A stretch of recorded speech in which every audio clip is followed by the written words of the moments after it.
as an athlete, you end up aging out of it. Yes. And then you can't do it. Absolutely. Right, at some point. Yes. But I would hope in terms of satisfaction and life and everything, are the best days for you ahead of you? Do you feel all the work you've put in, all the great memories have now brought you into this strong, disciplined, healthy, good eating, disciplined person who can do amazing things with whatever else you're going to do? Yeah, I hope to think that. You know, I must admit the transition process has been very challenging. You know, I just officially retired just this year in 2000 or last year in 2018. Made my announcement, got inducted to the USA Triathlon Hall of Fame, you know, so it was a big deal. But I hadn't raced in 2 years. I actually haven't physically raced in 24 months. And so, so that the idea of this is my only profession, making a living doing this, right? From all my sponsorship money and having an agent, and this is all I did. I supported my family, have now 5 kids, and did that all from being a professional triathlete and loved it. And having to transition out of that and having that identity, sometimes we get wrapped around the athlete, right? Walking around and being like, oh, he's the Olympian, he's the guy that travels the world and makes a living doing triathlon. There's major satisfaction in that. And it becomes, you're not ego driven, but it becomes an ego thing somewhat because people refer to you as that. You're the athlete, that's who you are. That's why we're here talking about my career, right? But the transition to life after has been very challenging for me, you know, just to kind of unwrap myself out of all of it. Because I'm a big passion guy, I'm a big, you know, light the flame kind of guy, and I had that from a very early age, right, with the sport of triathlon. From the age, probably I would say 11 and 12, when it really started to get like excited about the sport, you know, and wanted to do big things with it. That carried me all the way through 40 years old. 41 years old, you know? And so what is going to be that next pursuit and that next passion?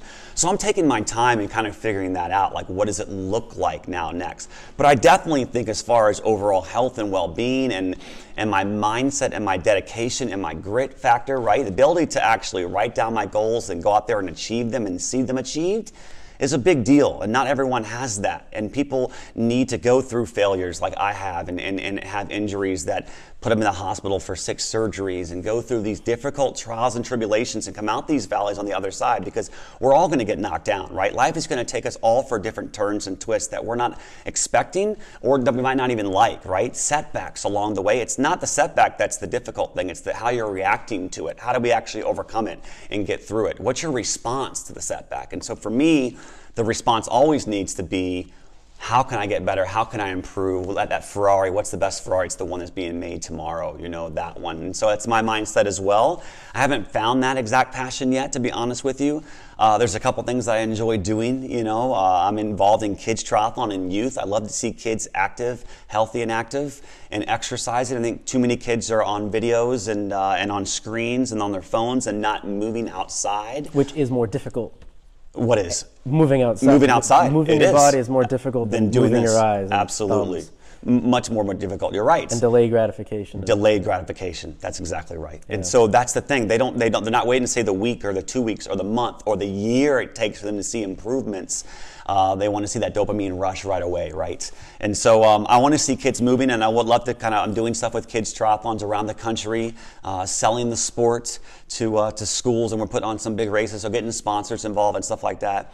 Doing some speaking engagements with the United States Olympic Committee, doing stuff like that. My biggest excitement right now is with the United States Olympic Museum, Olympic and Paralympic Museum and Hall of Fame. It's being built out in Colorado Springs, Colorado, where I live now, currently reside with my family. It's Olympic City, USA, you should know that.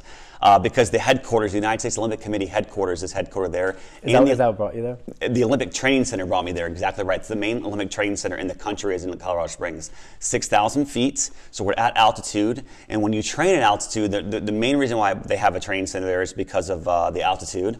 And it increases red blood cell count. And when you increase your red blood cells, more oxygen goes to the muscles. More oxygen goes to the muscles, you can run faster, you can jump higher, less lactic acid. And so that carries when you're in regular altitude. It does. When you're at sea level, absolutely. Okay. It has, I would say, it has an effect about a month span of a real strong benefit. Mm-hmm. Say 3 to 5 weeks, that length of time. So people go there for altitude camps. It's hard to recover up at altitude at 6,000 feet, so it's a little bit more difficult.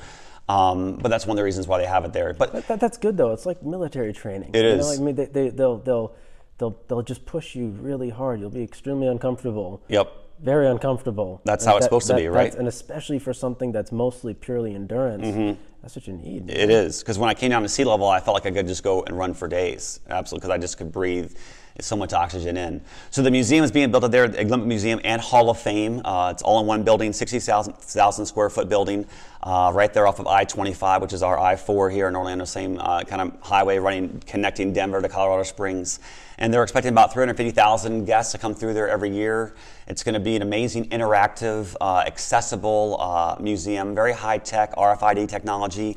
So you kind of go in there and create your own experience. Like if you're big into tennis and swimming and maybe track and field, those are your sports, you can say this is the country that I'm from, or this is the state that I reside in. It can cater that experience to highlight Olympians from that state and in those sports that you cater to. So it's or that you enjoy watching when you watch the Olympic Games. It'll have all the best Olympians from the Miracle on Ice 1980 hockey team to the Michael Johnsons, the runners and the basketball players and the skiers and all these amazing athletes. The Bodie Millers, they'll have them all in there, as well as the Hall of Fame too. So it'll be very accessible mobility wise for wheelchairs, for sight. For deaf, so it's pretty exciting, revolutionary building that's going up. It's possibly being built. About another $9 million, $10 million to be raised, and I'm on the board of that. So it's an exciting project that I get to kind of put my passion, that Olympic passion, that still keeping that flame lit, as to kind of house the place where they can create the dreamers as the kids walk through there to see. I can walk around this building and look and see, this is what I want to do. I want to be Dan Jansen, that speed skater. I want to be that sprint athlete, Allison Felix, those kind of athletes. To kindle those dreams and to house a place where the best athletes have accomplished the greatest feat. So it's an exciting project. It needs people like you for that pursuit to continue. I'm personally not a triathlete, but I'm a tennis player, and I know that tennis is way outside of me. Right, you go to any Walmart, any Dick's Sporting Goods, you'll see tennis rackets.